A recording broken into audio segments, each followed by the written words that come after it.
Bonjour, je m'appelle Soumia et je suis la fondatrice de Français Spontané. Merci de me rejoindre pour ce cours. Je me réjouis que vous ayez choisi de me faire confiance et de suivre ou au moins d'écouter, d'apprendre à découvrir les 7 règles de Français Spontané. Le principe de ce cours est très simple. Vous avez ce podcast avec un fichier MP3 que vous pouvez télécharger et écouter. Vous avez également le fichier PDF afin de pouvoir vraiment lire ce que je dis. C'est ce que l'on appelle la transcription. Cette nouvelle méthode très efficace est très différente des autres méthodes. C'est pour vous aider à apprendre à parler le français. Donc l'objectif de Français Spontané, c'est de vous permettre de passer de l'état de compréhension, vous comprenez le français, à l'état d'expression. Vous serez capable de vous exprimer et vous serez capable de parler le français. Mais par contre, je prends l'engagement. Je vous donne la garantie que si vous suivez ces 7 règles, eh bien votre niveau de français parlé va s'améliorer énormément. Si vous suivez les 7 règles, vous ne pouvez pas échouer. C'est impossible. Ce qui est très important de savoir pour vous, c'est que ce cours est plutôt destiné à des personnes qui comprennent déjà le français. Donc si vous êtes débutant, ce cours n'est pas fait pour vous. Avant de vous parler de la première règle, qui est le secret pour apprendre à parler le français, je vais vous dire ce qu'il ne faut pas faire. Et là, vous risquez d'être peut-être un peu surpris de ces conseils. La première chose que je vous conseille de ne pas faire, c'est d'aller en cours de français. La chose que je vous conseille de ne pas faire, c'est de ne pas apprendre de grammaire, de ne pas apprendre de liste de vocabulaire. Donc, tout cela, c'est assez surprenant, hein? Comment peut-on apprendre une langue sans aller en cours, sans suivre de règles de grammaire, sans apprendre de règles de vocabulaire? Cela peut paraître tout à fait surprenant. C'est la raison pour laquelle je vous ai dit avant que ce cours est destiné à des gens qui comprennent et qui ont des bases. Je pense personnellement qu'on n'apprend pas à jouer au football en s'asseyant dans une salle et en étudiant les règles du football. Je pense qu'on n'apprend pas à jouer au tennis en s'asseyant dans une salle et en étudiant toutes les règles du tennis, toute la théorie du tennis. Je pense qu'il faut toujours un minimum de théorie pour comprendre quelque chose. Mais la théorie ne fait pas tout. Si on ne fait qu'emmagasiner de la théorie, écouter des règles de grammaire compliquées, lire des listes de vocabulaire qui ne vous serviront à rien, avec des mots qui sont sortis de leur contexte, on ne s'améliore pas dans une langue. Donc maintenant, le suspense a assez duré. Je vous donne la règle 1, qui est très simple et qui est à la base du système d'apprentissage de français spontané. Cette règle 1, c'est écouter. Écouter. Il faut écouter beaucoup de français qui est d'une part authentique, donc qui est du vrai français parlé par des vrais francophones. Et il faut que vous compreniez. Ça, c'est très important. Si vous écoutez des choses que vous ne comprenez pas, vous ne pouvez pas vous améliorer. Cependant, si vous écoutez des choses que vous comprenez, parfois même s'il y a une phrase et que vous ne comprenez pas un mot ou une expression, grâce au contexte, en comprenant l'ensemble de la phrase, votre cerveau va faire le lien. Trouver le sens des mots et expressions que vous ne connaissez pas encore.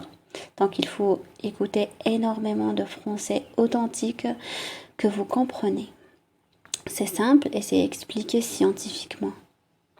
Comment ça marche? C'est encore une fois très simple et très logique. Votre cerveau enregistre tout ça. Le cerveau, si vous écoutez 30 minutes, 1 heure ou plus de français par jour et que vous le comprenez, j'insiste sur le mot compréhension. Vous devez comprendre, ce n'est malheureusement pas de la magie. Si vous vous allongez et écoutez du français sans comprendre ou sans vraiment écouter, si vous dormez par exemple, vous ne vous améliorez pas. Il faut que ce soit une écoute active. Votre cerveau à ce moment-là va faire le lien. Il va entendre une phrase, il va dire ce mot-là, je ne comprends pas. Mais je comprends les autres mots qui me permettent de faire le lien. Donc votre cerveau est très très bien fait de vraiment comprendre le sens de la phrase. Et là, et à force, tout cela est automatique et naturel. Par exemple, vous m'entendez dire une conjugaison pour que vous compreniez. Votre cerveau, s'il entend cette expression 20 fois, il va enregistrer cela. Il va dire pour que vous compreniez. Il ne dira pas pour que vous comprendez ou pour que vous comprenez. Il dira pour que vous compreniez. Le cerveau, à force d'entendre, va graver ça dans votre mémoire. Et quand on réfléchit bien, c'est logique. C'est exactement comme ça que vous avez appris votre langue maternelle, ni plus ni moins. C'est comme ça que les enfants apprennent chaque langue. Donc pourquoi essayer d'apprendre le français en utilisant une autre méthode que la méthode que vous avez utilisée pour apprendre votre propre langue maternelle? C'est vraiment une question que je vous pose. Il n'y a pas vraiment de logique là-dedans. Bien sûr, la méthode français spontané ne se limite pas à écouter. Il y a d'autres techniques que je vais développer dans les règles suivantes. Mais tout ce système d'apprentissage naturel est basé sur l'écoute et la compréhension. Donc ça, c'est vraiment très important. Si vous n'avez peut-être pas la chance de vivre en France ou dans un pays francophone, ce n'est pas grave. Si vous êtes dans votre pays et que vous souhaitez malgré tout apprendre le français comme si vous étiez en France, il y a maintenant avec les nouvelles technologies et la magie des MP3, vous avez la possibilité d'écouter beaucoup de français, beaucoup de contenu authentique qui provient de francophones et qui donc vous donnera l'impression d'être en France ou dans un pays francophone. Vous pouvez commencer avec le podcast de français spontané. Donc la règle 1 est vraiment le secret pour apprendre à parler le français. La règle 2 est également très importante. La règle 2 vous conseille de répéter. Alors, répéter, cela veut tout simplement dire faire quelque chose plusieurs fois, faire quelque chose de nombreuses fois.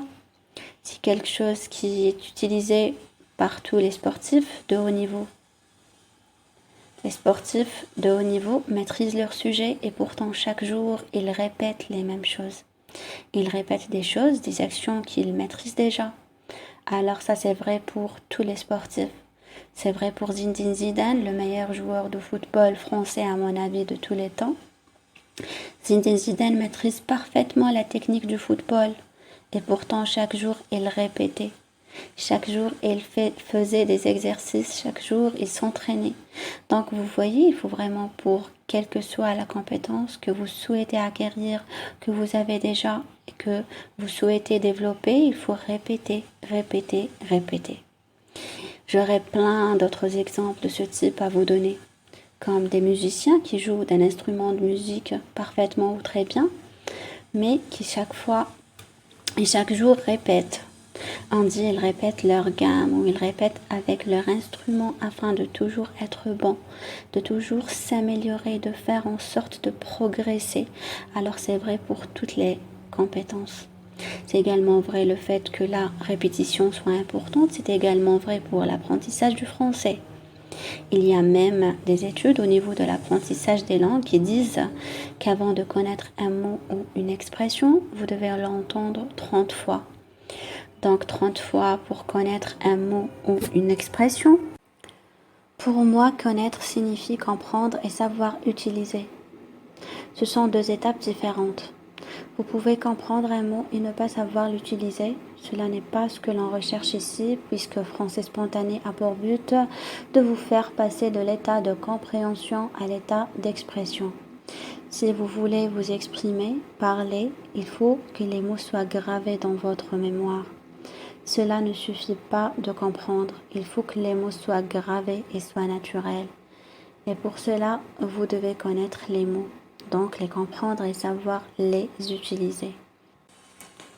Donc vous avez besoin de la répétition afin que chaque nouveau mot et que chaque nouvelle expression que vous apprendrez soit vraiment gravée dans votre mémoire et soit utilisable à tout moment pour vous.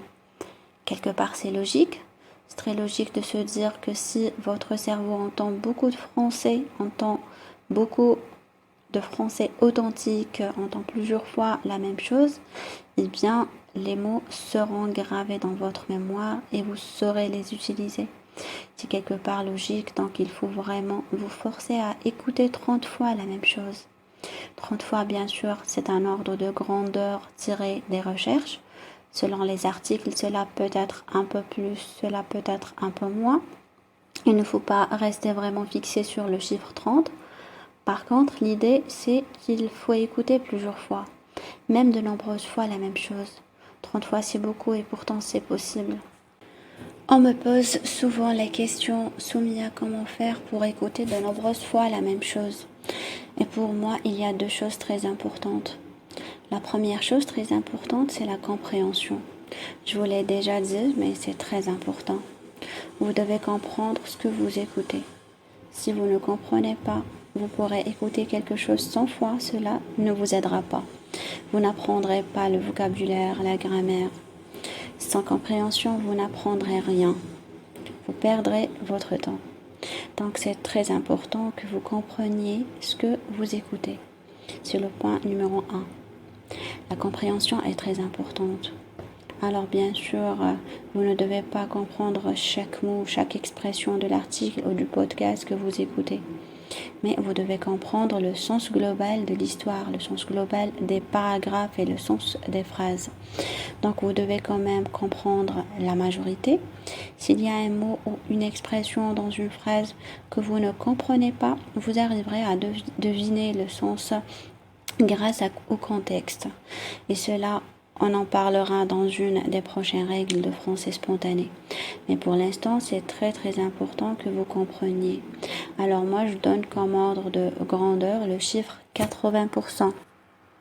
Si vous comprenez environ moins de 80% de l'article, il faut d'abord l'étudier.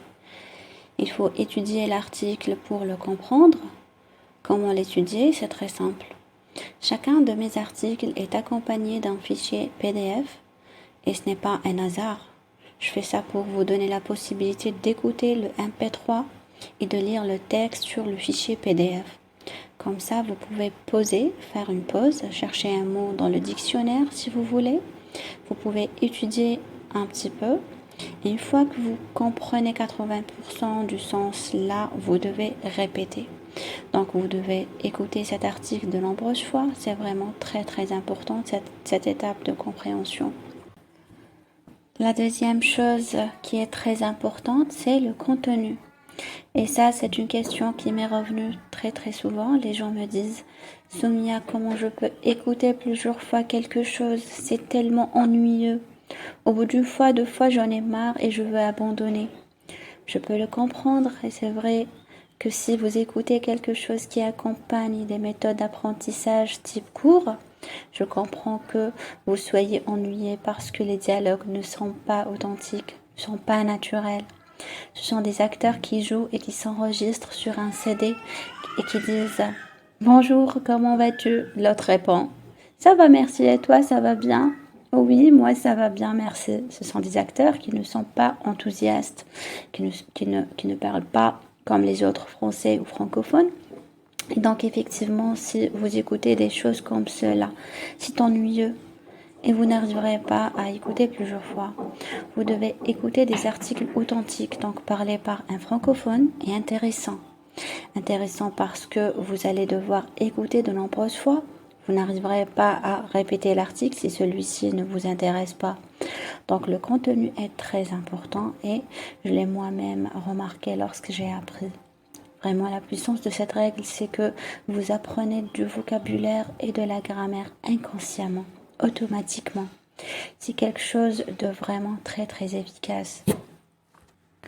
Alors, par exemple, imaginez, vous écoutez un de mes podcasts plusieurs fois.